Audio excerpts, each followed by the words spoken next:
Assalamualaikum warahmatullahi wabarakatuh. Alhamdulillahi rabbil alamin, ar-rahmanir-rahim, maliki yaumiddin. Iyyaka na'budu wa iyyaka nasta'in. Ihdinas syiratal mustaqim, syiratal ladzina an'amta 'alaihim ghairil maghdubi 'alaihim waladdallin. Wassalatu wassalamu ala asrofil anbiya'i wal mursalin wa ala alihi wa sahbihi ajmain. Allahumma salli ala Muhammad wa ala ali Muhammad kama sallaita ala Sayyidina Ibrahim wa barik ala Muhammad wa ala ali Muhammad kama barakta ala Sayyidina Ibrahim fil alamina innaka Hamidum Majid. Subhanaka la ilma lana illa ma 'allamtana innaka antal alimul hakim. Segala puji milik Allah,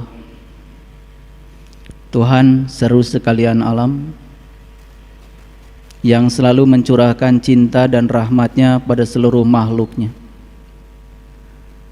Salawat dan salam semoga selalu tersanjung keharibaan baginda Rasulullah Sallallahu Alaihi Wasallam. Semoga kita bisa meneladani cara beliau memerankan kehidupan di semesta ini, sekaligus meneladani cara beliau pulang dengan sempurna menuju kampung asalnya. Pertanyaan abadi manusia selalu saja, dari mana kita asal, siapa diri kita, dan setelah ini kita mau kemana.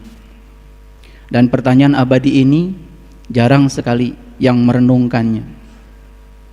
Bahkan lebih banyak manusia yang menghabiskan seluruh waktunya di kehidupan ini hanya untuk mengumpulkan yang akan ditinggalkan. Barangkali sedikit sekali di antara mereka yang mengumpulkan sesuatu yang akan dia bawa. Alam semesta ini selalu dirusak oleh orang-orang yang pikirannya tertutup sementara mulutnya terbuka. Kedamaian dalam beragama juga demikian, selalu saja dirusak oleh orang-orang yang mata kolbunya tertutup sementara mulutnya selalu terbuka. Orang yang tertutup mata kolbunya, mulutnya terbuka, merusak kedamaian. Orang yang terbuka mata kolbunya, mulutnya tertutup juga tidak berbuat apa-apa. Sebaiknya sebelum kita membuka mulut, sebaiknya kita membuka kolbu kita, supaya apa yang kita bicarakan bukan berdasarkan apa kata orang, tapi yang kita bicarakan berdasarkan pengalaman kita sendiri. Itu sebabnya di alam semesta ini manusia cuma terbagi menjadi dua kelompok saja. Kelompok yang pertama adalah manusia yang tidak tahu. Kelompok yang kedua adalah manusia-manusia yang tahu. Saya tidak membagi manusia berdasarkan ras, warna kulit, dan agama, tapi saya membagi manusia cuma dua saja. Pertama, manusia-manusia yang tidak tahu. Yang kedua, manusia-manusia yang tahu. Manusia yang tidak tahu juga ada dua. Yang pertama, manusia yang tidak tahu, tetapi dia tidak tahu bahwa dia tidak tahu. Biasanya sok tahu, diberi tahu tidak mau tahu. Tapi kalau bicara seperti orang yang paling tahu, pada sesungguhnya dia itu tidak tahu. Cuma dia tidak tahu bahwa dia tidak tahu. Kelompok kedua yang tidak tahu adalah orang yang dia itu tidak tahu, tapi dia tahu bahwa dia tidak tahu. Memberitahu orang yang kelompok kedua lebih mudah, karena yang kedua ini sudah sadar kalau dirinya tidak tahu. Berbeda dengan memberitahu kelompok yang pertama. Yang pertama ini belum sadar kalau dirinya tidak tahu.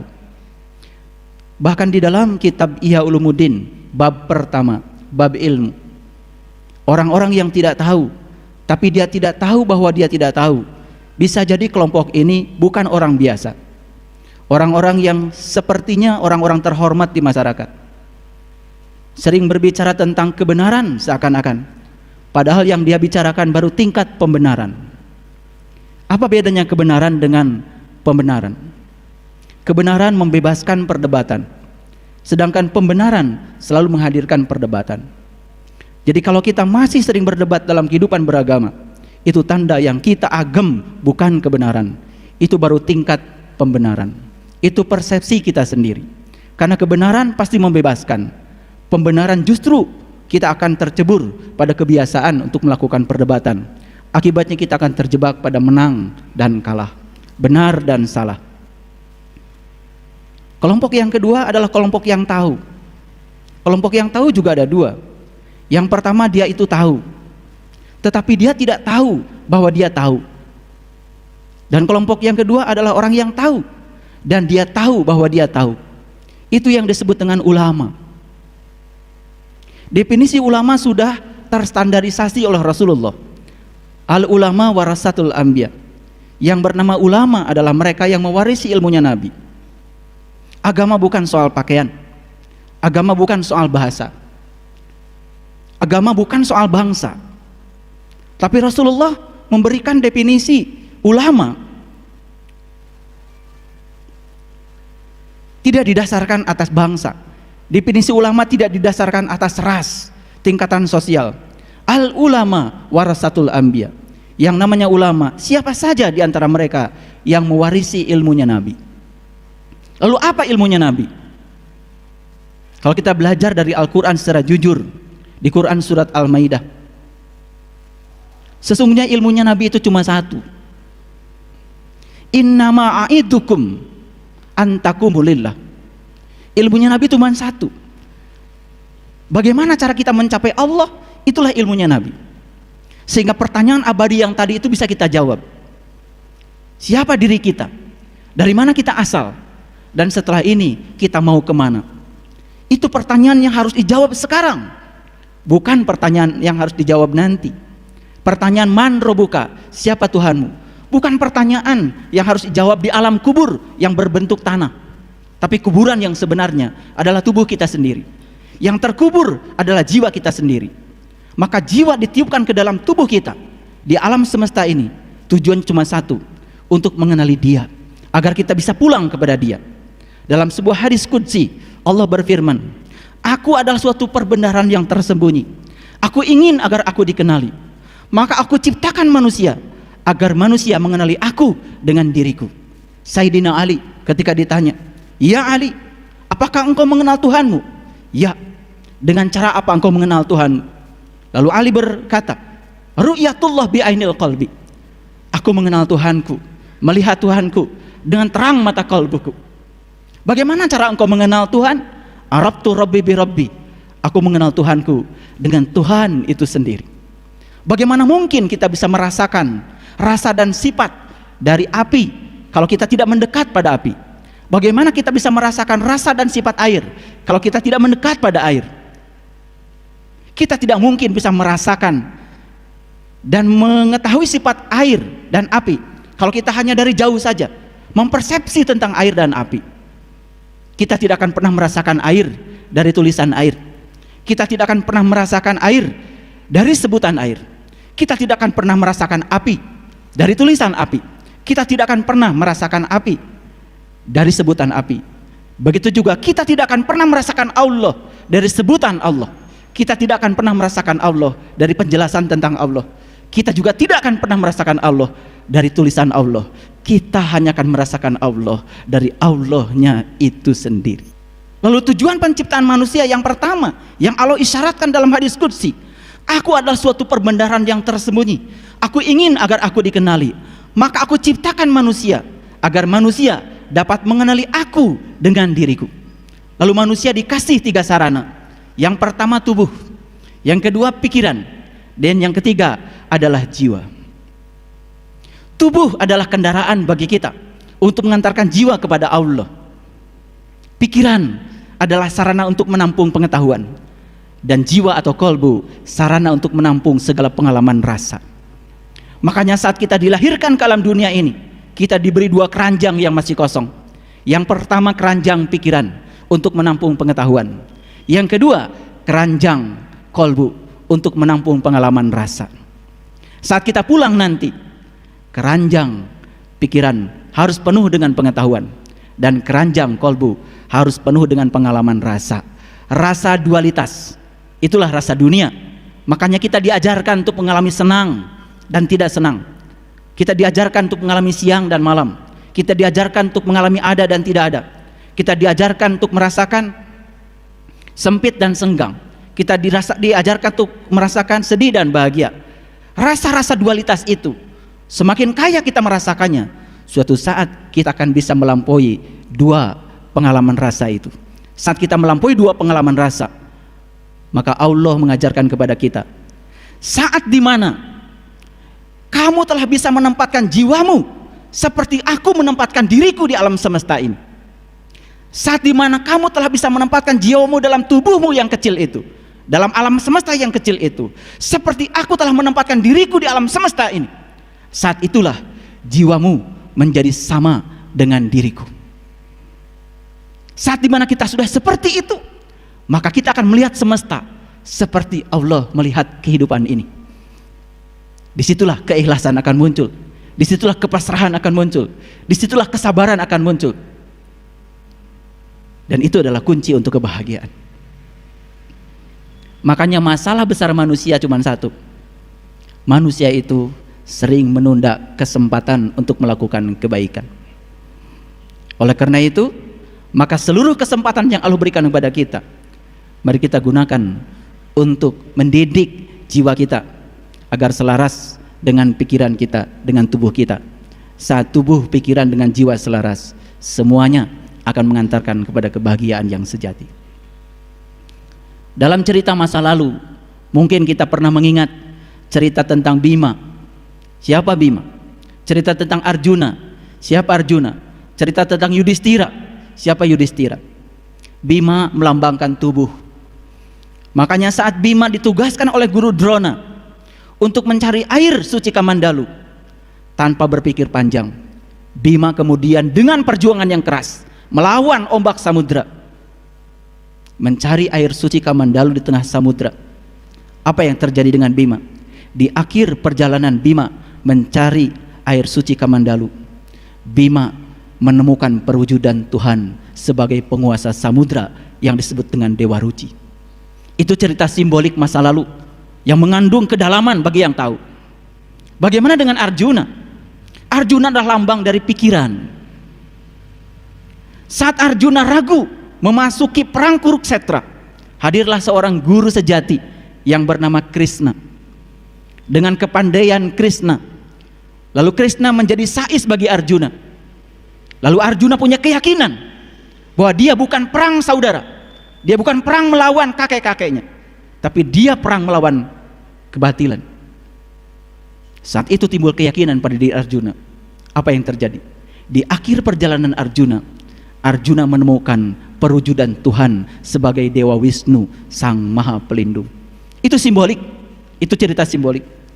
Pikiran bisa mengantarkan kepada Tuhan, tubuh bisa mengantarkan pada Tuhan. Cerita Yudhistira lebih menarik lagi. Saat Yudhistira harus mendaki, menempuh puncak gunung Himalaya, apa yang terjadi dengan Yudhistira? Yudhistira di akhir perjalanannya menemukan perwujudan Tuhan sebagai Dewa Dharma, Sang cahaya di atas cahaya, Sang cahaya sejati. Tubuh mengantarkan pada Tuhan, pikiran mengantarkan pada Tuhan, jiwa mengantarkan pada Tuhan. Dan saat jiwa sampai kepada Tuhan, saat pikiran sampai pada Tuhan, saat tubuh sampai pada Tuhan, yang sampai pada Tuhan bukan tubuh, bukan pikiran, bukan jiwa, tapi yang sampai pada Tuhan adalah kesadaran tubuh, kesadaran pikiran, dan kesadaran jiwa. Itu sebabnya Nabi Muhammad saat Isra Mi'raj diceritakan di Quran surat An-Najm, walaqad ra'ahu nazlatan ukhra inda sidratil muntaha indaha jannatul ma'wa id yagsha sidrati ma yagsha. An-Najm 13, 14, 15, 16. Walaqad ra'ahu nazlatan ukhra, dan sesungguhnya ia melihat itu kapan saja. Ini cerita Quran surat An-Najm. Najm itu bintang. Kalau kita melihat Quran secara utuh, nanti kita akan belajar surat Al-An'am, Di Quran surat Al-An'am ayat 74, 75, 76 seterusnya. Itu cerita pengalaman Nabi Ibrahim. Nabi Ibrahim juga sama. Pada saat beliau mencari diri sejatinya, yang pertama yang beliau temukan adalah bintang. Setelah itu beliau menemukan bulan. Setelah itu beliau menemukan matahari. Yang luar biasa, sesaat setelah beliau menemukan matahari, apa yang beliau katakan? Inni wajjahtu wajhiya lillati fataras samawati wal ard hanifan musliman wa ma ana minal musyrikin. Aku hadapan wajah batinku kepada zat yang telah menciptakan langit dan bumi, dan aku pasrah pada kehendak Dia dengan kelembutan diriku, dan kini aku bukan termasuk orang-orang yang musyrik lagi. Itu deklarasi Ibrahim saat beliau mencapai puncak pencariannya, dari bintang menuju bulan, dari bulan menuju matahari. Bagi orang awam, bintang ya bintang, bulan ya bulan, matahari ya matahari. Padahal bintang, bulan dan matahari yang diceritakan di Quran surat Al-An'am, pengalaman Nabi Ibrahim, bukan bintang yang biasa, bukan bulan yang biasa, bukan matahari yang biasa, tapi itu bintang sejati, itu bulan sejati, itu matahari sejati. Cerita tentang bintang, bulan dan matahari berulang-ulang dialami oleh seluruh pencari kebenaran. Itu sebabnya yang pertama dilakukan oleh para nabi, para rasul sebelum mereka menyembahkan dirinya kepada Allah adalah pencarian tentang siapa Tuhanku. Nabi Muhammad tidak sholat dulu, tapi mi'raj dulu. Mungkin kita alergi kalau cerita mi'raj untuk nabi dan rasul yang lain, karena kita membatasi seakan-akan cerita mi'raj hanya untuk Nabi Muhammad saja. Padahal cerita tentang mi'raj, Isra Mi'raj, pencarian dan sampai mencapai puncaknya tujuan dilakukan oleh semua nabi, semua rasul. Bahkan bisa jadi dilakukan oleh semua orang bijak, semua orang suci di masa lalu yang tidak bisa disebutkan namanya. Karena semua orang bijak, semua orang suci yang sudah mencapai kebenaran pasti tidak akan mau disebut-sebut namanya. Mari kita lihat ayat yang luar biasa ini. Dalam Quran surat Al-Hijr, surat yang ke-15 ayat 29, Allah berfirman, fa idza sawaituhu wa nafakhtu fihi mir ruhi faqa'u lahu sajidin. Maka ketika aku telah menyempurnakan penciptaannya dan aku tiupkan ruhku ke dalamnya, maka tunduklah kamu kepadanya dengan bersujud. Coba kalian lihat konteks ayat ini. Di mana ayat ini terjadi? Ini adalah proses awal penciptaan manusia. Makanya dalam tradisi Sunda, dalam tradisi Jawa, dalam banyak tradisi para leluhur kita, gambaran tentang perjalanan kelahiran kita sampai kita pulang digambarkan dengan utuh. Kalau dalam tradisi Jawa ada yang namanya tahap Mas Kumambang, setelah itu tahap Mijil, setelah itu tahap Sinom, tahap Kinanti, tahap Asmarandana, tahap Dandanggula, tahap Gambuh, tahap Pangkur, tahap Magatru, dan puncaknya adalah tahap Pucung, Mas Kumambang, masa mengambang. Kapan itu terjadi? Saat kita mengambang dalam air ketuban di rahim seorang ibu. Itulah yang disebut dengan Masjidil Haram secara hakikat. Makanya perjalanan kita menuju Tuhan, mencari Tuhan, minal Masjidil Haram ilal Masjidil Aqsa.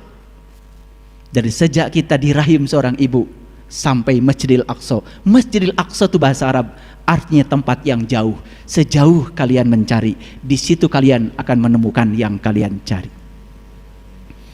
Siapa yang mencari pasti akan mendapat. Siapa yang mengetuk pintu, pasti pintu akan terbuka. Siapa yang mengalirkan pertanyaan pada Allah, Allah sang sumber pengetahuan akan mengalirkan jawaban. Barang siapa yang berhenti mengalirkan pertanyaan kepada Allah, maka Allah juga akan menghentikan aliran pengetahuan dan jawaban. Makanya orang yang semacam itu seperti sedang menutup gelas kosong. Ada orang yang menutup gelas kosong, gelasnya kosong sudah ditutup.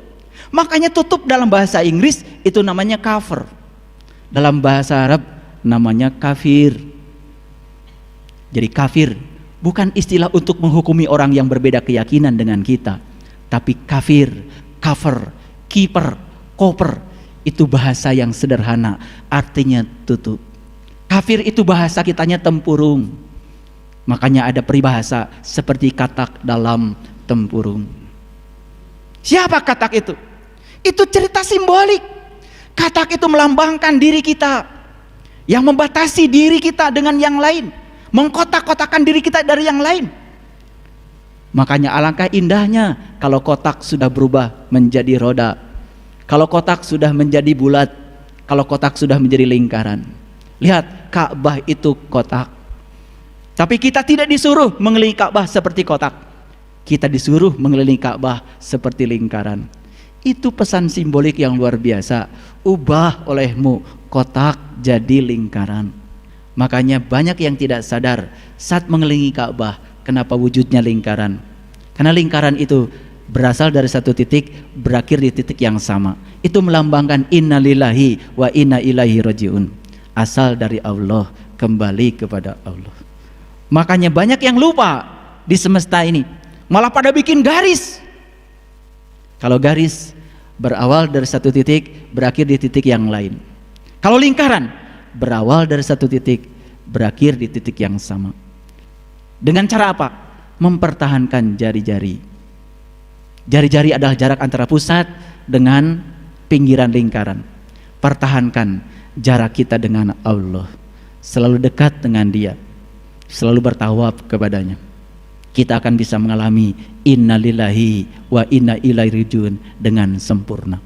Kalimat innalillahi wa inna ilaihi rajiun bukan untuk yang mati. Kalimat innalillah wa inna ilaihi rajiun untuk kita yang hidup, supaya sadar innalillah, sesungguhnya kita berasal dari Allah, wa inna ilaihi rajiun, dan kita akan dikembalikan kepada apa yang kita pertuhankan. Di dunia kita menuhankan Allah, tempat kembali kita adalah Allah. Tapi kalau di dunia kita menuhankan yang selain Allah, tempat kembali kita pasti yang selain Allah. Saat mati tiba, tidak bisa pulang, maka mati dalam keadaan tidak bisa pulang, buta mata kalbunya, gentayangan, tidak bisa memenuhi ayat innalillah wa inna ilaihi rajiun. Padahal di Quran surat Al-Waqiah ayat 83, 84, 85, 86 Allah berfirman, falaula idza balagatil hulqum wa antum hina idin tangdurun wa nahnu aqrabu ilaihi minkum walakin la tubsirun. Ketika nyawamu sampai di kerongkonganmu, pada saat itu kamu harus melihat, aku lebih dekat kepadamu. Tapi kebanyakan manusia tidak melihat. Harusnya ini menggetarkan diri kita, menggetarkan jiwa kita. Lalu timbul pertanyaan kepada diri kita, Tuhan, Allah, terserah menyebutnya apa, ya Rahman, ya Rahim, ya Malik, ya Kudus, ya Salam, ya Mu'min, ya Muhaimin, ya Aziz, ya Jabbar, ya Sabur, ya Latif, ya Wasi, terserah menyebutnya apa. Karena menyebut itu tidak penting, yang penting tahu yang disebut. Terserah menyebutnya apa, Tuhan, Allah, Ar-Rahman, Ar-Rahim, terserah. Saat aku mati nanti, apakah aku termasuk yang melihat atau tidak melihat? Jika aku termasuk yang melihat, Tuhan, dengan mata mana aku harus melihat? Dan apa yang harus aku lihat? Kepada siapa aku harus berguru agar aku bisa melihat? Seandainya aku termasuk yang tidak melihat, perbuatan apa yang menyebabkan aku tidak bisa melihat? Mengapa aku tidak bisa melihat? Dan apa akibatnya kalau saat aku mati nyawa di kerongkongan, aku dalam keadaan tidak melihat? Itu pertanyaan yang sederhana yang harus dialirkan ke dalam diri kita. Begitu kita mengalirkan pertanyaan pada semesta, semesta akan mengalirkan jawaban yang indah luar biasa. Jangan berarti bertanya. Pertanyaan itu seperti kail yang dikasih umpan dilemparkan ke samudra. Kalau kita melemparkan kail, ada umpannya ke samudra, ada harapan dapat tangkapan. Makanya jangan berhenti mengalirkan pertanyaan ke dalam diri kita. Karena ketika kita menghentikan pertanyaan pada diri kita, seperti kita menutup gelas yang kosong. Kembali pada ayat ini. Maka ketika aku telah menyempurnakan penciptaannya, itu fase mas kumambang. Saat Allah sudah menyempurnakan diri kita, dari setetes air menjadi setetes darah, segumpal darah menjadi segumpal daging menjadi tulang belulang, dan tulang belulang dibungkus dengan daging. Sempurna ciptaannya, menjadi tubuh yang sangat sempurna ini. Inilah kitab suci tertua yang ditulis Tuhan untuk kita baca. Makanya di dalam Quran surat Al-Isra ayat 14, lalu Allah berfirman, Iqra kitabaka, Iqra kitabaka, kafa binafsikal yauma alaika hasiba. Bacalah kitabmu, bacalah kitabmu, bacalah kitabmu. Itulah juru hisab. Begitu kita dengar kata kitab, yang terpikir adalah tulisan. Itu juga kitab secara syariat. Tapi para leluhur kita, para bijak di masa lalu selalu mengatakan kitab suci tertua yang ditulis pertama oleh Allah adalah tubuh manusia. Inilah kitab sejati Allah yang dapat dibaca.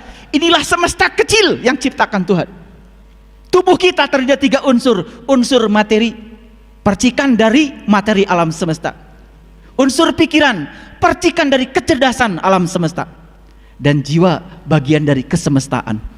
Kalau kita bisa menjawab, membaca tubuh, pikiran, dan jiwa, membaca semesta kecil ini, kita akan bisa membaca rahasia semesta yang besar. Yang kenal dirinya, dia akan kenal pada Tuhan. Tapi jangan puas hanya sekedar pengetahuan. Karena apa? Keranjang pikiran penuh dengan pengetahuan, tapi keranjang kolbu miskin dengan pengalaman rasa. Rasa kebersamaan dengan dia sang pemilik rasa. Rasa yang tanpa rasa, kita tidak akan pernah merasakan ketentraman dan kebahagiaan. Maka ketika aku telah menyempurnakan penciptanya, aku tiupkan ruhku ke dalamnya. Sadar bahwa sesungguhnya yang disebut dengan jiwa, yang disebut dengan diri sejati, itu ruhku. Miruhi, bagian dari dirinya, bagian dari kesemestaannya.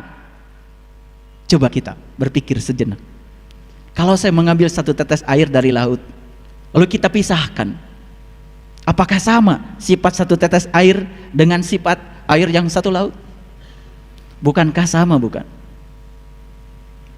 Jadi kalau jiwa kita ini bagian dari dirinya, harusnya jiwa ini mewakili sifat-sifatnya. Dia Ar-Rahman, harusnya jiwa kita Ar-Rahman. Dia Ar-Rahim, harusnya Ar-Rahim. Dia Al-Qudus, harusnya diri ini Al-Qudus. Dia As-Salam, harusnya kita ini As-Salam. Makanya tugas kita dalam kehidupan ini mengembalikan sifat-sifat dia yang telah hilang agar menyatu dengan jiwa kita. Saat sebelum kita pulang kepada dia, semua sifat-sifat itu menyatu kembali dalam diri kita seperti sifat yang ditiupkan oleh dia yang pertama kali. Itu syarat pulang. Kalau syarat itu sudah dipenuhi, tidak akan sulit untuk pulang. Kata Rasul, jarak antara dunia dan akhirat itu seperti kerdipan mata. Bagi yang tahu, bagi yang tidak tahu, perjalanan yang sangat panjang. Bagi yang tahu, secepat kilat. Makanya digambarkan jalan pulang kepada Allah, kendaraannya juga namanya buruk. Buruk dari kata barkun. Barkun tadinya cahaya. Secepat kilat bagi yang tahu. Bagi yang tidak tahu, ini perjalanan yang sangat panjang. Miliaran bahkan triliunan tahun sebelum pulang. Kaifa takfuruna billahi wa kuntum amwatan fahyakum summa yumitukum summa yuhyikum summa ilaihi turja'un. Al-Baqarah ayat 28. Kenapa kamu tertutup kepada Allah Tuhanmu? Kaifa takfuruna billahi wa kuntum amwatan, padahal dulu kamu mati. Fahyakum, aku hidupkan. Summa yumitukum, aku matikan. Summa yuhyikum, kemudian aku hidupkan. Wa ilaihi turja'un. Sebelum pulang kepada Allah, kamu akan melewati sebuah siklus hidup mati, hidup mati, hidup mati dalam kurun yang sangat panjang. Ini Quran, surat Al-Baqarah, luar biasa. Makanya Al-Baqarah Judul kedua setelah Al-Fatihah. Apa artinya Al-Fatihah? Al-Fatihah artinya pembuka. Pembuka apa? Bukan sekedar pembuka surat. Al-Fatihah adalah pembuka segala rahasia. Makanya mereka yang menemukan rahasia Al-Fatihah yang 7 ayat, di balik angka 7 itulah rahasia kunci untuk membuka. Makanya angka 7 diabadikan dalam upacara keagamaan kita. 7 kali tawaf, 7 kali sa'i mondar mandir Safa dan Marwah, 7 batu untuk melempar jumroh. Bahkan Allah berfirman di dalam Al-Quran, surat An-Naba, wa banaina fawqakum sab'an sidada. Aku telah menciptakan 7 yang amat kokoh dalam dirimu. Mereka yang menemukan rahasia di balik angka 7 sudah menemukan rahasia Al-Fatihah, baru akan memasuki Al-Baqarah. Al-Baqarah itu adalah sapi betina. Makanya kalau kita sudah bisa membuka rahasia Al-Baqarah, naik ke atas sedikit, kita akan bisa membuka rahasia Ali Imran. Naik ke atas sedikit, kita bisa membuka rahasia An-Nisa. Naik ke atas, membuka rahasia Al-Maidah, mendapatkan hidangan dari langit. Masuk ke atas lagi, dapat rahasia Al-A'raf. Naik ke atas, dapat Al-An'am. Naik ke atas Al-A'raf. Naik ke atas Al-Anfal. Naik ke atas At-Taubah. Naik ke atas Yunus, terus sampai An-Nas.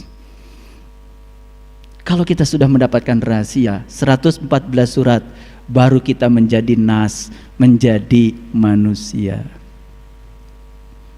Sudah sampai mana kita? Al-Fatihah belum mulai. Bismillahirrahmanirrahim aja baru bisa mengucapkan.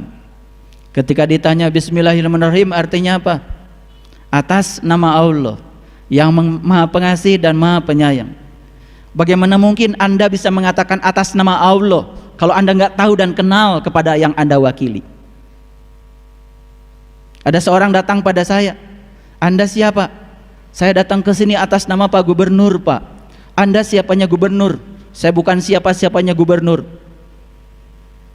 Sekda? Bukan. Wakil? Bukan. Ajudan kali?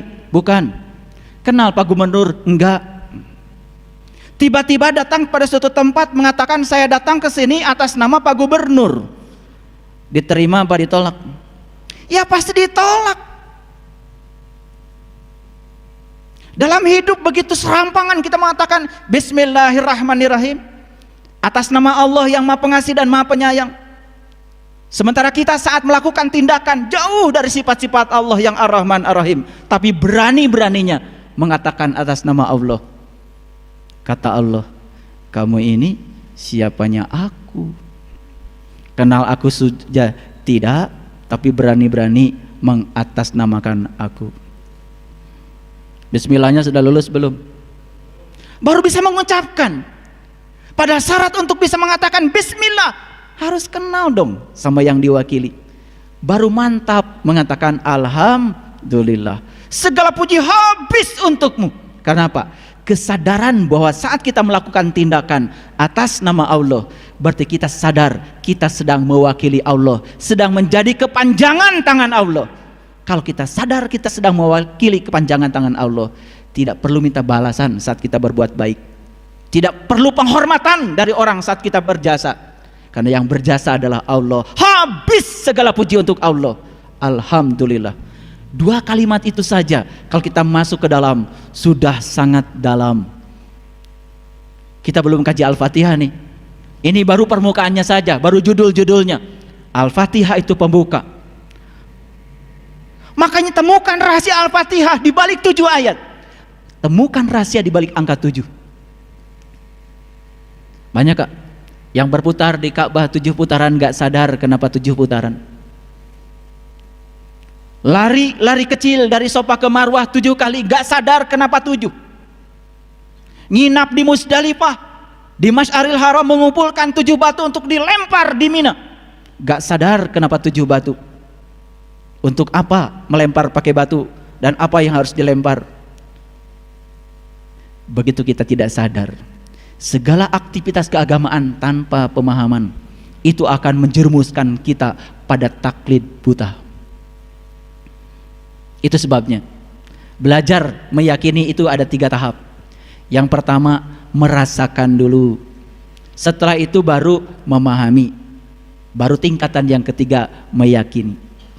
Kita kebalik belajarnya, berusaha meyakini tanpa memahami, tanpa merasakan, ya susah.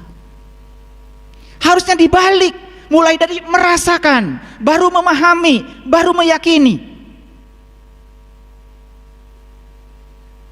Rendang Padang itu enak. Pernah makan nggak kamu? Nggak pernah. Paham nggak dibuat dari apa? Nggak tahu. Tapi kamu yakin kalau rendang itu enak? Yakin. Kenapa kamu yakin? Ya karena kata orang rendang itu enak.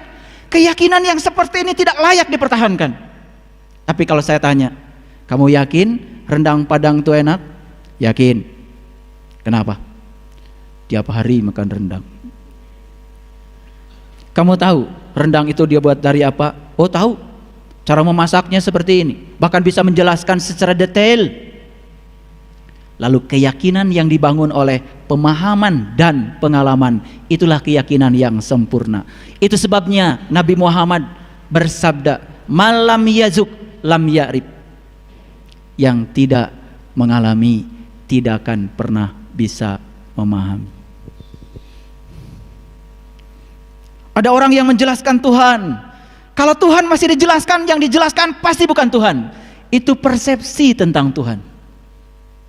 Ada orang yang menjelaskan air, yang dijelaskan itu bukan air, itu penjelasan tentang air. Ada orang menjelaskan udara, yang dijelaskan bukan udara, itu persepsi dia tentang udara.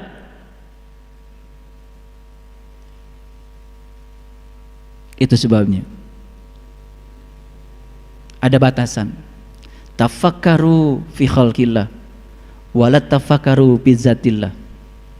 Pikirkan apa yang diciptakan Allah, tapi jangan coba-coba memikirkan zat Allah. Karena tidak bisa dipikirkan, tidak bisa diterangkan, berarti zatnya hanya bisa dialami dan dirasakan, bebas dari segala analisis intelektual. Itu yang disebut dengan pengalaman spiritual. Ini yang akan membuka rahasia segala rahasia. Ini akan membuka segala kemandegan pemahaman kita dalam spiritual. Baik, kita lanjutkan. Kembali masih pada ayat ini. Maka ketika aku telah menyempurnakan penciptaannya, aku tiupkan ruhku ke dalamnya. Maka tunduklah kamu kepadanya dengan bersujud. Tugas kita, sujudkan tubuh kita, sujudkan pikiran kita pada ruhku, pada diri sejati kita sendiri, bagian dari diri kesemestaan yang Allah titipkan dalam diri kita. Itu yang sering disebut jiwa, yang disebut dengan ruh, dan itu yang pertama harus kita kenali. Bagaimana caranya? Tentu saja sangat mudah kalau kita bisa berguru kepada yang tahu. Sangat sulit kalau berguru kepada yang tidak tahu. Belajar berenang sama orang yang tidak bisa berenang, kita hanya akan dijelaskan cara berenang di kelas. Tapi belajar berenang sama ahli renang, langsung kita diceburkan ke kolam, dibimbing untuk bisa berenang.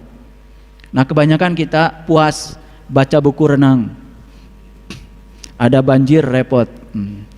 Puas baca buku tentang renang, tetapi ada tsunami repot. Karena apa? Tidak punya keterampilan berenang, baru punya informasi cara berenang. Itu sebabnya dalam dimensi belajar ada 4 hal. Yang pertama, learning to know, belajar tahu. Yang kedua, learning to do, belajar untuk melakukan, merasakan. Yang ketiga, learning to be, apa yang kita lakukan, yang kita rasakan jadi pengalaman. Itu yang membentuk diri kita menjadi siapa. Disitulah kesadaran muncul. Dan yang ketiga adalah learning to live together. Puncaknya belajar kita menjadi orang yang dirasakan ada oleh orang lain. Makanya mengukur kehidupan sangat mudah. Apakah kita berhasil dalam hidup atau tidak? Jangan diukur dengan berapa rakaat sholat kita, berapa kali kita umroh dalam setahun, berapa kali sudah haji seumur hidup, Berapa rakaat tahajud kita setiap malam? Berapa banyak sumbangan kita yang sudah kita keluarkan untuk membantu masjid? Jangan diukur dengan itu keberhasilan hidup. Cara mengukur keberhasilan hidup sederhana. Tanya orang-orang, apakah kedatangan saya disyukuri atau disesali? Apakah kepergian saya disyukuri atau disesali? Kalau kedatangan kita dalam sebuah majelis disyukuri, itu tanda kita bermanfaat di situ. Tapi kalau kedatangan kita disesali banyak orang, sebuah pertanyaan besar. Kalau kepergian kita disyukuri, di situ pertanyaan besar. Tapi kalau kepergian kita disesali banyak orang, itu tanda bahwa kita sudah berhasil.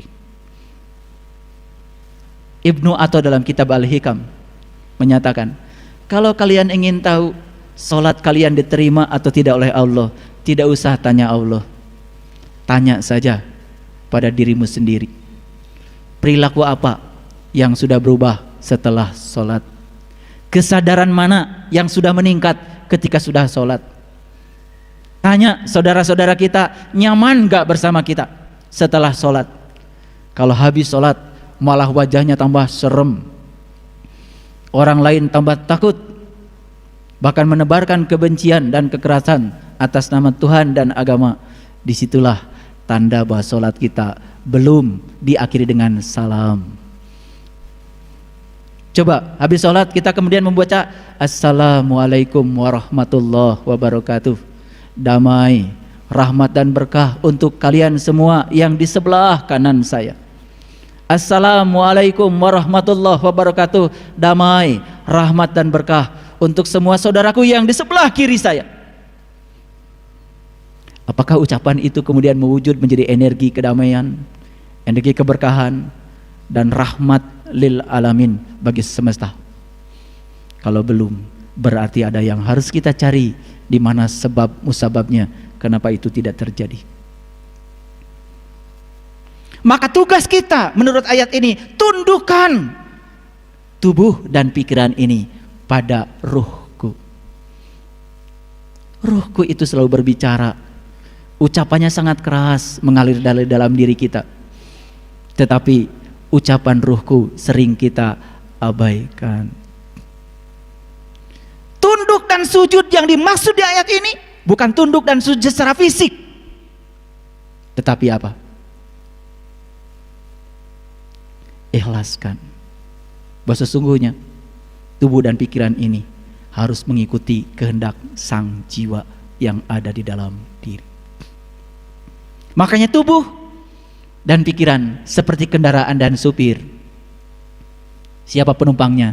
Jiwa. Supir akan mengendalikan kendaraan dengan baik kalau dia mengikuti tujuan awal dia jadi supir. Kan tujuannya mengantarkan sang jiwa untuk sampai di tujuan. Tapi kebanyakan supir malah ngikutin kehendak kondektur. Ego, aku, keinginan, hawa nafsu, itu kondektur. Begitu supir mengikuti keinginan kondektur, lupa kalau di dalam mobil ada penumpang. Penumpangnya adalah jiwa yang harus diantarkan untuk pulang.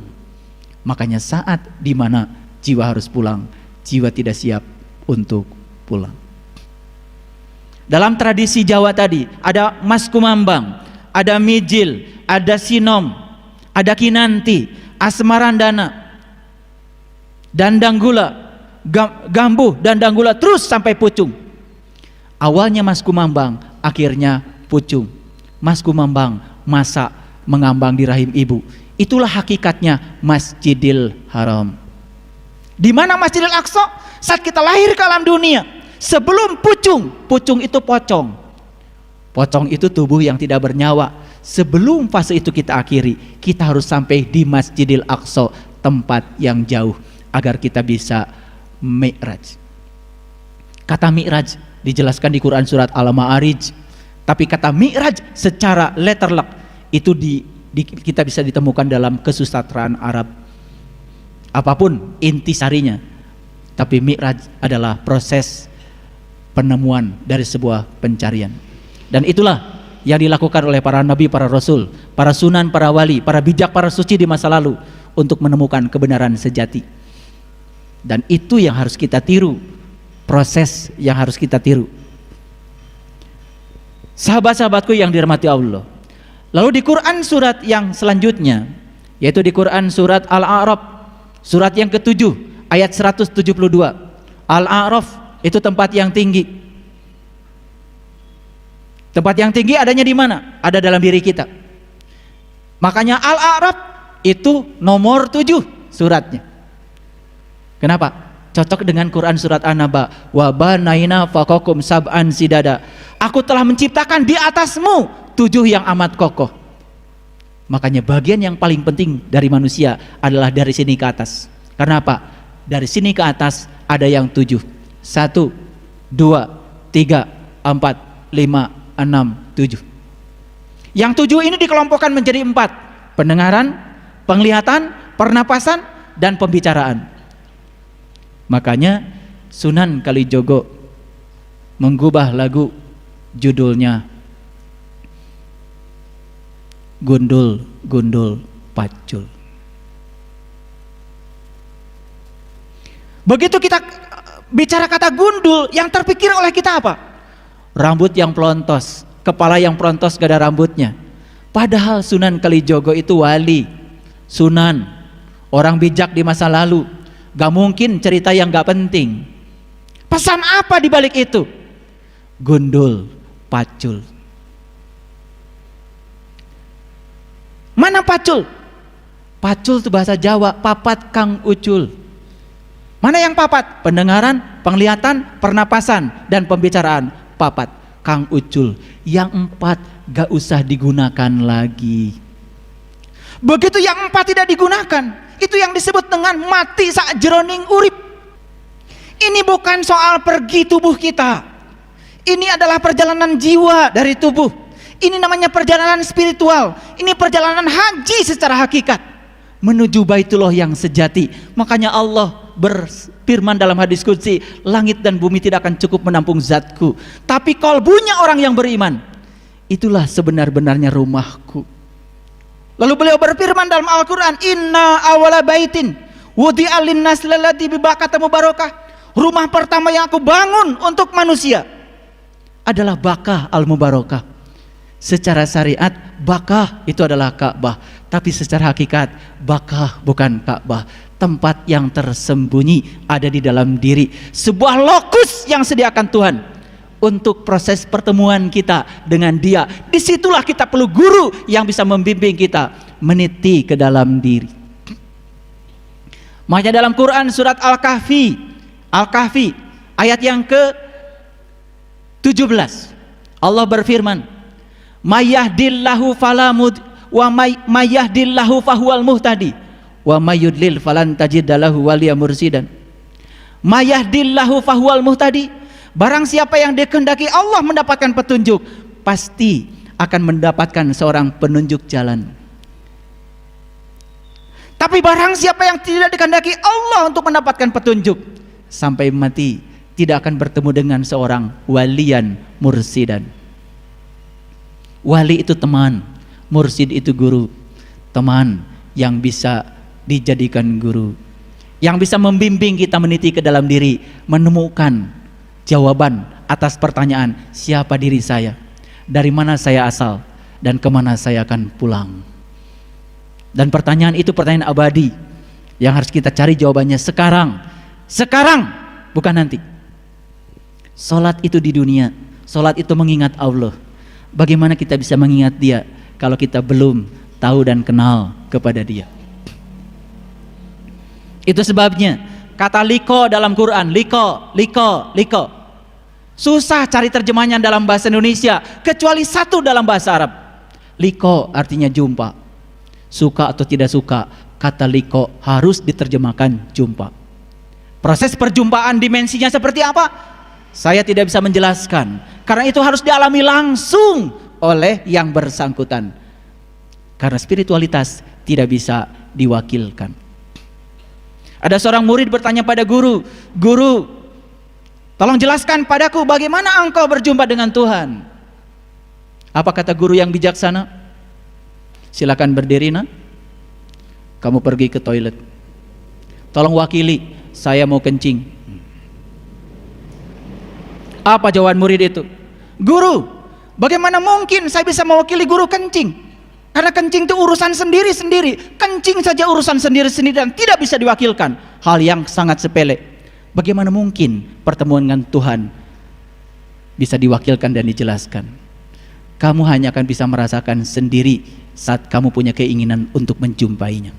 Makanya di Quran surat Al-Ankabut, surat Al-Ankabut ayat yang kelima, Allah berfirman, man kana yarju liqa Allah fa inna ajalallahu la'aj. Barang siapa yang berharap jumpa dengan Allah, pasti saatnya akan tiba. Al-Ankabut ayat 5. Boleh nanti dibuka. Man kana yarju liqa Allah fa inna ajalallahu la'aj. Barang siapa yang berharap jumpa dengan Allah, pasti saatnya akan tiba. Syaratnya cuma satu, berharap. Berharap. Tetapi di Quran surat Yunus ayat 7 dan 8 ada ayat yang cerita kebalikannya. Innal ladzina la yarju liqa'ana wa radu bil hayati dunya wa tama'annu biha wal ladzina hum an ayatina ghafilun ulaika ma'wahumun nar bima kanu yaksibun. Innal ladzina la yarju liqa'ana, dan orang-orang yang tidak berharap jumpa denganku, kata Allah. Waradu bil hayati dunya, terlalu sibuk ngurusi dunia. Watsma'annu biha, bahkan dunia sudah menenteramkan dia, sudah sampai di zona nyaman dengan dunianya. Walladzina hum an ayatina ghafilun, dan orang-orang itu cenderung melalaikan tanda-tandaku. Ulaika ma'wahumun nar bima kanu yaksibun, pasti sengsara disebabkan apa yang dia perbuat. Jadi Quran cuma cerita dua, yang berharap pasti, yang tidak berharap juga tidak akan dihukum. Silahkan mengambil risiko dari pilihannya. Makanya di dalam Quran surat Al-Baqarah ayat 45, 46 dan seterusnya, Allah berfirman, wasta'inu bisabri wassalah wa innaha lakabiratun illa alal khasiin. Minta tolonglah kepada Allah dengan sabar dan sholat, dan itu amat sulit kecuali bagi orang-orang yang khusyuk. Siapa orang yang khusyuk? Penjelasan ayat berikutnya, alladzina yadunnuna annahum mulaqu rabbihim wa annahum ilaihi rajiun. Orang yang khusyuk adalah orang yang yakin bahwa dia akan jumpa dengan Tuhannya. Jadi khusyuk itu harus diawali dengan proses perjumpaan. Perjumpaan mengantarkan pada proses pengenalan. Bagaimana mungkin kita bisa mengingat sesuatu yang kita tidak tahu? Kita hanya bisa mengingat sesuatu yang kita tahu. Makanya kita lihat cerita Nabi Musa mencari Tuhan. Itu diceritakan di banyak surat. Dan yang paling dominan itu di Quran surat Toha. Jadi kalau kita cerita dari surat Toha dari ayat 1, 2, 3 terus sampai pada puncaknya surat Toha ayat yang ke-14. Di situ Allah berfirman, innani anallah la ilaha illa anna fa'budni wa aqimis sholata li zikri. Sesungguhnya aku adalah Allah, tiada Tuhan selain aku. Sembahlah aku dan dirikanlah solat untuk mengingatku. Sembahlah aku, dirikanlah solat untuk mengingatku. Jadi kita baru dikatakan telah menyembah aku kalau selama solat yang kita ingat adalah Dia. Apa yang kita ingat ketika solat? Apa yang kita ingat ketika solat? Apa yang kita ingat ketika sholat? Bahkan yang tidak ingat ketika tidak sedang sholat, mendadak ingat ketika sholat. Nyari penitik ketika enggak sholat sulit. Tapi begitu Allahu Akbar, pikiran mulai jalan. Oh, penitik tadi dipinjam tetangga, sudah dikembalikan sama anak yang paling besar, dipinjam sama anak yang paling kecil, sudah disampaikan pada ibu, ibu kemudian taruh di leher mukena. Begitu salam, assalamualaikum, assalamualaikum, penitik ketemu. Perjalanan pikiran mencari penitik ketika sholat luar biasa. Padahal ketika tidak sholat luar biasa susahnya. Yang tidak kita ingat ketika tidak sedang sholat, mendadak ingat ketika sholat. Siapa yang disembah? Bukankah kita sedang menyembah penitik? Fa'budni wa aqimis sholata li zikri. Sembahlah aku, dirikanlah sholat untuk mengingatku, kata Allah. Makanya coba lihat, itu surat Toha ayat 14. Itu surat Toha ayat 14, itu cerita siapa? Jujur. Menyampaikan kejujuran membuat orang menangis lebih baik daripada menyampaikan dusta membuat orang lain tersenyum.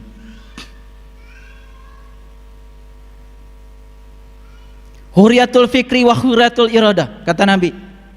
Bebaskan pikiranmu, bebaskan kehendakmu, baru kau bisa jujur.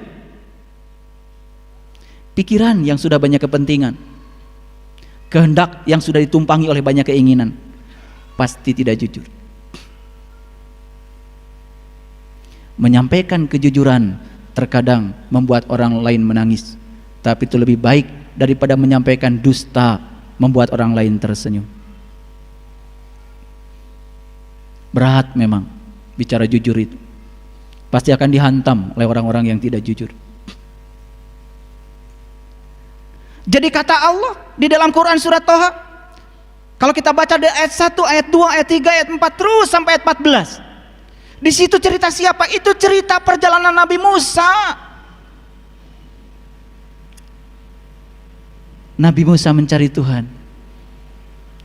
Maka di situ ada kata-kata, sudah sampaikah cerita Musa padamu? Cerita yang mana? Ketika Musa melihat api di lereng gunung. Lalu Musa berkata, tunggulah kalian di sini. Aku melihat api. Aku akan menghampiri api itu. Semoga aku dapat petunjuk dari api itu.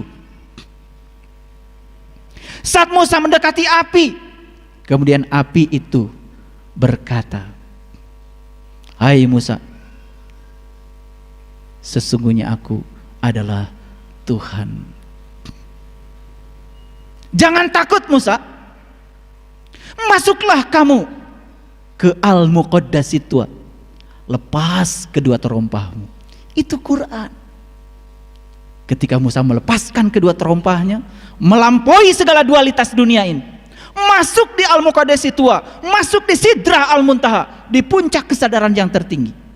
Makanya saya bilang, yang sampai kepada Tuhan bukan tubuh, bukan pikiran, bukan jiwa, tapi kesadaran tubuh, kesadaran pikiran, kesadaran jiwa.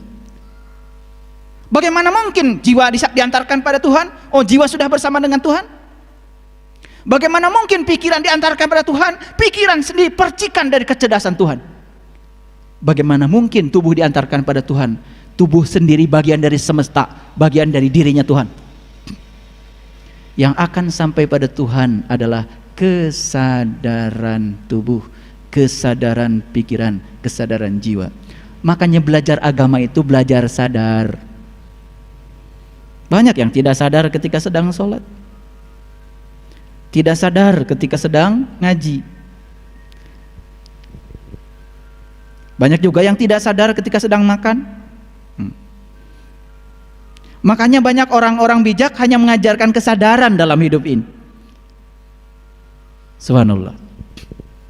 Makanya Nabi Muhammad bertemu dengan Tuhan bukan di sebuah tempat, karena Tuhan tidak terkungkung oleh konsep ruang dan waktu.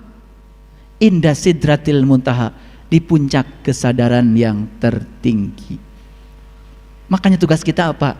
Meningkatkan kesadaran demi kesadaran. Makanya cerita Mi'raj itu secara simbolik, Nabi Muhammad di langit pertama bertemu dengan Nabi Adam, di langit yang kedua bertemu dengan Nabi Yahya, di langit yang ketiga bertemu dengan Nabi Idris, Nabi Yusuf, di langit yang keempat bertemu dengan Nabi Idris, di langit yang kelima bertemu dengan Nabi Harun, di langit yang keenam bertemu dengan Nabi Musa, di langit yang ketujuh bertemu Nabi Ibrahim, masuk Sidrah Al-Muntaha. Begitu kita cerita langit, yang terpikir oleh kita apa? Langit itu ruang kosong yang di sana. No. Langit dalam bahasa spiritual menceritakan lapisan-lapisan kesadaran. Di langit pertama, di kesadaran pertama maksudnya, bertemu Adam. Adam itu apa? Adam itu materi. Makanya manusia belajar semua dari materi. Materi masuk energi, Yahya energi. Masuk energi ketiga, Yusuf. Yusuf itu indah. Masuk langit yang keempat, Idris cerdas. Masuk langit kelima, Harun cinta. Masuk langit keenam, Musa mutakalliman, berdialog dengan Tuhan. Masuk langit ketujuh, kesadaran Ibrahim, baru Sidra al-Muntaha. Makanya di Quran dikatakan, sholatlah di makom Ibrahim. Sholatlah di makom Ibrahim. Turun lagi pengetahuan kita. Begitu ada kata sholatlah di makom Ibrahim, malah sholat di pelataran Ka'bah. Ya, diinjak-injak orang.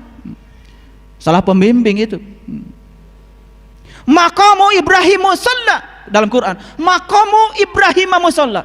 Jadikan makom Ibrahim tempat salat. Artinya apa? Salatlah di level Ibrahim. Salatlah di tingkatan Ibrahim. Di tingkatan kesadaran Ibrahim. Di tingkatan spiritual Ibrahim. Di situ salat khusyuk adanya. Makanya kalau kita baca surat Al-An'am dari 74, 75 terus, kapan Nabi Ibrahim mengatakan inni wajjahtu wajhiya lilladzi fatara samawati wal ardh hanifan musliman wa ana minal musyrikin. Kapan Nabi Ibrahim mengatakan kalimat itu? Tepat setelah beliau melakukan sebuah proses perjalanan ke dalam, bertemu bintang, bertemu bulan, bertemu matahari. Begitu melihat matahari, itu yang terucap, inni wajjahtu. Kalian pada sholat suka baca kalimat itu? Enak aja. Baru boleh baca kalimat itu kalau sudah mengalami pengalaman Ibrahim. Baru maqamu Ibrahim musalla. Makanya kita itu latah, gak ngalamin tapi ngomong. Gak pernah ke Singapura, cerita Singapura, luar biasa. Padahal baru baca buku tentang Singapura. Baru baca kitab sedikit, besok sudah ceramah. Baru baca satu ayat, besok sudah jadi kiai. Makanya agama menjadi rusak oleh siapa? Oleh orang-orang yang mulutnya terbuka, tapi mata kalbunya masih tertutup. Lalu yang diceritakan apa? Yang diceritakan itu adalah zon, persepsi, persangkaan.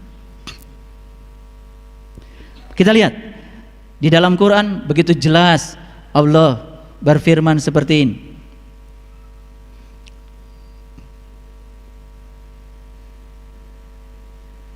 Di dalam Quran surat Al-An'am ayat 116. Wa in tuti' aktsara man fil ardi yudilluka an sabilillah iyattabi'una illa dhanna wa inhum illa yakhrusun. Saya terjemahkan pelan-pelan. Wa in tuti', dan jika kamu mengikuti, menuruti, tuti' sanes tuti', tuti' itu bahasa Arab. Makanya bahasa Arab itu harus benar mengucapkannya. Kalau tuti' nama orang, tapi ini dibacanya wa in tuti', dan jika kamu menuruti aksaro, kebanyakan man fil ardi, kebanyakan orang di alam semesta ini. Apa katanya? Yudilluka an sabilillah, niscaya mereka akan menyesatkan kamu dari jalan Allah. Kalau kalian mengikuti kebanyakan orang di alam semesta ini, mereka itu akan menyesatkan kamu dari jalan Allah. Kalau gitu ngikutin yang banyak atau yang sedikit? Yang banyak aja menyesatkan, apalagi yang sedikit. Ini Quran, bahasa Quran. Jika kamu mengikuti kebanyakan orang di alam semesta ini, niscaya mereka akan menyesatkan kamu dari jalan Allah. Lalu ayat berikutnya, iyattabi'una illa dhann, karena mereka tiada lain hanya mengikuti dzon, persangkaan. Wa inhum illa yakhrusun, dan mereka tidak lain hanya berdusta. Ngomong Allah nggak tahu Allah, ngomong surga nggak tahu surga, ngomong neraka nggak tahu neraka, ngomong akhirat nggak tahu akhirat, semua dikira-kira. Itu namanya ilmu kirata, dikira-kira yang tidak nyata. Itu bahasa Qur'annya dzon. Mohon maaf ya, kan dari dulu kita belajar sesuatu gimana kata kebanyakan orang, betul nggak?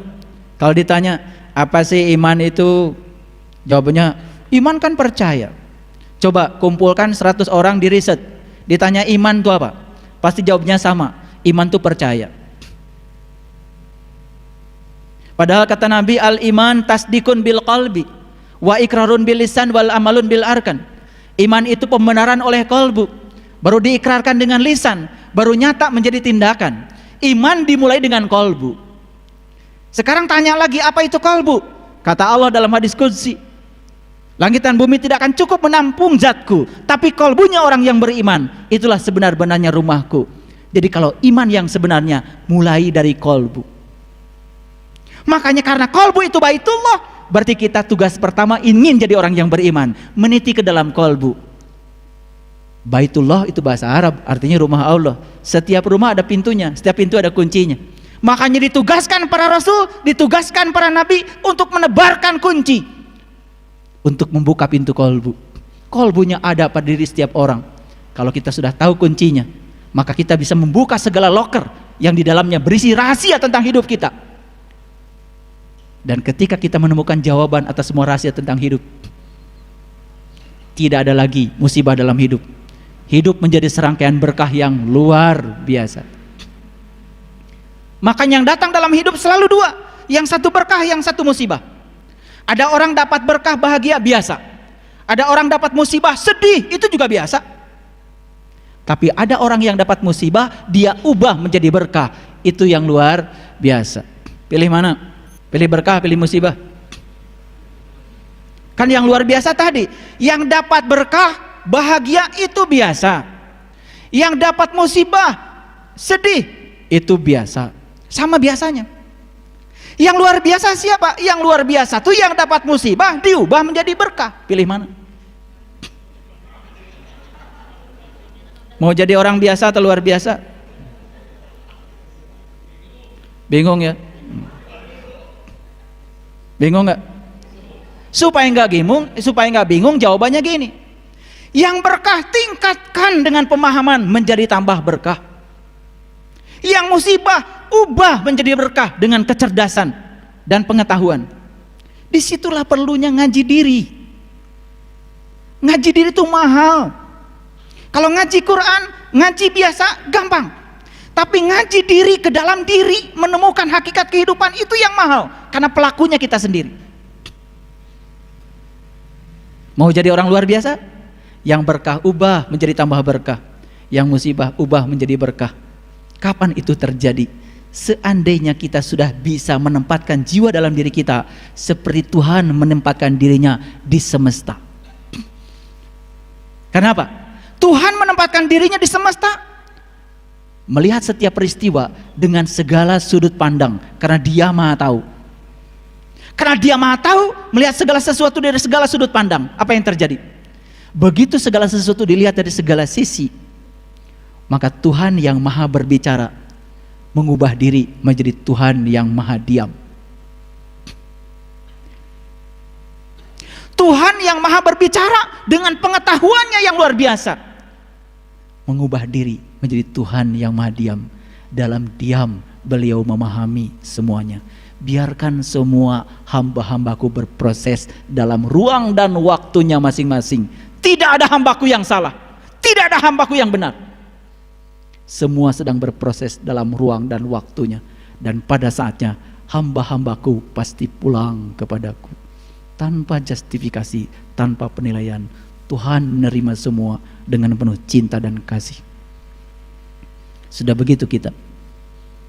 Orang lain ngomong salah, langsung reaktif. Orang lain benar pun langsung reaktif disalahkan. Kerja kita cuma menilai benar salah, benar salah. Padahal lagi sholat yang dibaca Maliki Yaumiddin, hanya Engkau yang berhak menghukum, hanya Engkau yang berhak menilai, hanya Engkau yang berhak menghakimi. Tapi kita sering mencuri haknya Tuhan, merasa yang paling benar, merasa yang paling hebat, lalu menyatakan orang lain salah. Itulah kebiasaan buruk kita. Belum lembut. Baik, lihat lagi ayat ini. Menurut ayat ini apa pesannya? Dan jika kamu menuruti kebanyakan orang-orang yang di muka bumi ini, niscaya mereka akan menyesatkan kamu dari jalan Allah. Mereka tidak lain hanyalah mengikuti persangkaan mereka. Mereka tidak lain hanya berdusta. Banyakkah yang berdusta? Banyakkah yang meyakini sesuatu hanya dengan persepsi dan persangkaan? Tidak mengalami tapi cerita. Tidak mengalami Allah tapi cerita Allah. Banyak? Yang menceritakan Allah banyak, tapi yang berjumpa dan merasakannya sangat sedikit.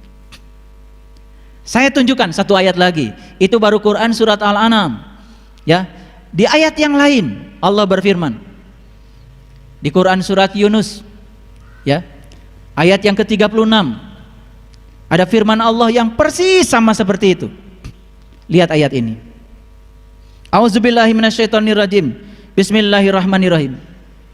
Wa may yatabi'u aksaruhum illa dzanna. Dan kebanyakan mereka mengikuti sesuatu kecuali dengan persangkaan saja. Inna dzan, sesungguhnya persangkaan, la yugni minal haqqi syai'a, tidak bisa dijadikan ukuran kebenaran.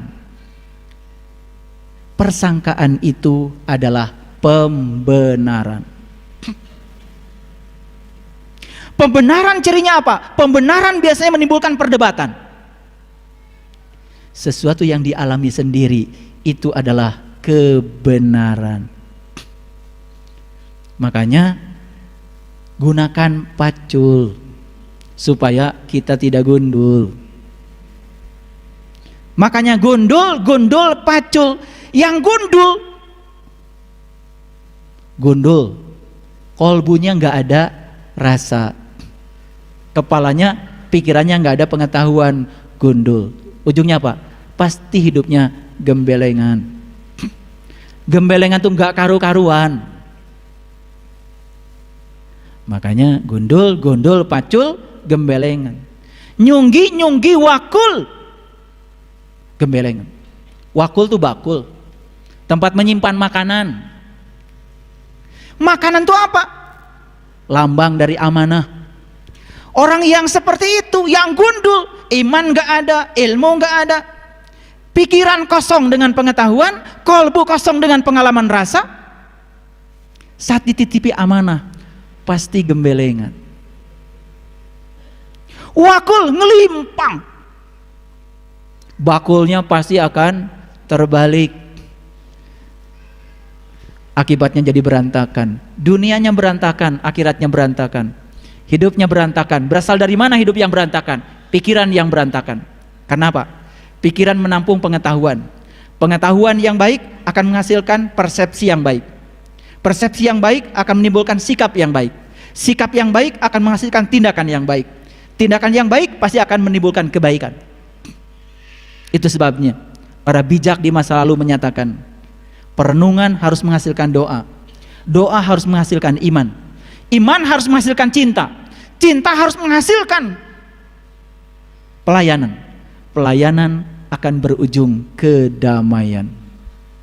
Jadi kalau kita menyatakan diri sebagai orang yang beriman, tetapi tidak membuat diri kita damai, tanda belum iman. Kalau diri kita menyatakan orang beriman, tetapi orang di sekitar kita tidak merasa damai, itu tanda kita belum iman. Itu sebabnya tanda orang yang beriman yang diceritakan oleh Nabi Muhammad Rasulullah SAW, hampir tidak ada cerita iman yang diindikatori dengan ritual ibadah. Tidaklah termasuk orang yang beriman jika dia tidur nyenyak sementara tetangganya tidak bisa tidur karena kelaparan. Iman dicirikan oleh Rasulullah dalam bahasa kepedulian, dalam bahasa pelayanan, dalam bahasa cinta kasih. Dan perhatian, tidaklah termasuk orang yang beriman jika dia tidur nyenyak, tetangganya tidak bisa tidur karena kelaparan. Diekstrapolasi lebih jauh, tidaklah termasuk orang yang beriman jika anaknya jajan berlebihan, anak tetangganya diam tidak jajan, tidak pernah ada rasa simpati pada orang lain. Tidak disebut orang yang beriman jika dia parkir di mobil, parkir di jalan, parkirin mobil di jalan, sempit jalannya, dia tidur nyenyak saja, padahal mobilnya menghalangi banyak orang. Dadit aja, klakson bunyi, tidur nyenyak, padahal itu orang terhalang perjalanannya karena apa? Dia parkir mobil di pinggir jalan.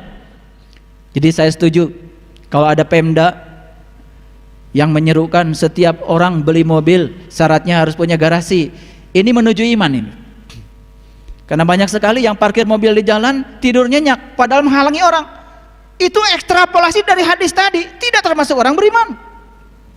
Tidak termasuk orang yang beriman jika dia lewat ada ranting tidak dia singkirkan. Kita malah bikin polisi tidur. Ini polisi tidur ini tanda keraguan-raguan iman sebetulnya. Ranting saja menghalangi tidak boleh dibiarkan. Polisi tidur, berapa kali ranting, semen tinggi lagi, tertawa kalau lihat orang lain terjatuh karena polisi tidur, merasa puas ketika orang lain terjatuh karena itu. Subhanallah, ini soal peradaban. Makanya iman diwujudkan dalam bahasa peradaban, peradaban diwujudkan dalam bahasa akhlak. Makanya puncaknya agama adalah akhlak, tahaluk bi akhlakillah. Makanya Nabi Muhammad Rasulullah SAW diutus ke semesta ini. Awalnya bukan mau mengajarkan sholat, bukan mau mengajarkan haji, bukan mengajarkan saum. Innama bu'istu liutammima makarimal akhlak. Aku diutus ke semesta ini satu tujuan, untuk menyempurnakan akhlak. Lalu ada sholat, itu sarana untuk membangun akhlak. Kalau bagus sholatnya, ada umroh, ada haji, ada zakat, ada saum, ada berbagai macam ritual ibadah yang diajarkan. Itu bukan tujuan, itu sarana untuk mencapai tujuan. Jadi tujuannya adalah peradaban, tujuannya adalah akhlak. Jadi jangan ngitung rakaat sholat, karena kata Allah, wa ahsin kama ahsanallahu ilaika. Berbuat baiklah kamu seperti Allah telah berbuat baik kepadamu. Jadi sebuah mekanisme dikatakan berbuat baik kalau cara kita melakukannya seperti Allah melakukannya kepada kita. Allah melakukan tindakan cinta dan kasihnya kepada kita tanpa keinginan, tanpa muatan. Beda dengan kita. Melakukan ibadah saja kepada Allah, baru tahajud 2-3 rakaat saja sudah banyak permintaannya kepada Allah. Pada kata Allah, wa ahsin kama ahsanallahu ilaika. Itu sebabnya ada 4 jenis motivasi. Yang pertama motivasi reward. Yang kedua motivasi punishment. Yang ketiga motivasi kebutuhan. Yang keempat motivasi cinta. Reward apa artinya? Melakukan sesuatu karena ingin dapat hadiah. Itu pernah dilakukan oleh Rabi'ah al-Adawiyah. Ya Allah Tuhanku, kalau aku ibadah kepadamu karena mengharapkan surgamu, berikan surga itu kepada yang lain. Bebas dari motivasi hadiah. Yang kedua motivasi ancaman, punishment. Ini motivasi yang paling rendah. Melakukan sesuatu, mau melakukan sesuatu karena ada ancaman, takut neraka. Ini dilakukan oleh Rabi'ah al-Adawiyah. Tuhan Allah, seandainya aku ibadah kepadamu karena takut nerakamu, masukkan aku ke dalam nerakamu, bengkakkan tubuhku, biar yang lain tidak usah masuk di nerakamu, cukup aku saja. Karena beliau sudah bebas dari motivasi ancaman. Motivasi hadiah, motivasi ancaman, ini jenis motivasi yang paling rendah, yang kemudian dalam bahasa agama dibungkus dengan kata wajib. Dilaksanakan dapat pahala, ditinggalkan dapat siksa. Itu wajib. Jadi kalau kalian ibadah karena kewajiban, itu masih motivasi yang paling rendah itu. Kenapa sholat? Sholat kan kewajiban. Kalau jawaban itu masih dilakukan, itu motivasi yang paling rendah. Benar, benar, tetapi masih rendah. Itu kesadaran yang paling rendah. Naik sedikit dong. Kenapa Anda sholat? Karena saya butuh dengan sholat. Kenapa Anda butuh dengan sholat? Karena saya merasakan sebuah penyatuan yang luar biasa ketika sholat. Merasakan rasa yang tidak bisa terjelaskan ketika sholat. Sudah ada need di situ. Sudah ada kebutuhan. Puncaknya motivasi adalah motivasi cinta. Kenapa Anda sholat? Karena saya mencintai diri sejati saya. Saya mencintai Tuhan saya, Allah. Kalau sudah cinta, di situ baru ada pengorbanan untuk yang dicintainya. Makanya iman menghasilkan cinta, cinta menghasilkan pelayanan, pelayanan menghasilkan kedamaian. Kalau kita iman sudah didasari atas cinta, yang keluar adalah kedamaian. Makanya kalau semua orang menyatakan diri beriman, tetapi orang tidak merasa nyaman dengan kehadirannya, hati-hati dengan pengakuan itu. Nanti di episode yang berikutnya kita akan kaji ciri-ciri orang yang beriman. Semoga Allah ridho, memberikan kekuatan dan kesabaran kepada kita untuk memberikan energi agar kita sanggup meniti ke dalam diri, menemukan diri sejati kita. Man arafan nafsahu faqad arafa rabbahu. Yang mengenal dirinya, dia akan mengenal Tuhan. Proses pengenalan itu harus dibimbing oleh seorang guru. Makanya posisi agama adalah jalan. Kitab suci yang ada di setiap agama itu adalah petunjuk jalan. Guru-guru suci adalah para penuntun jalan.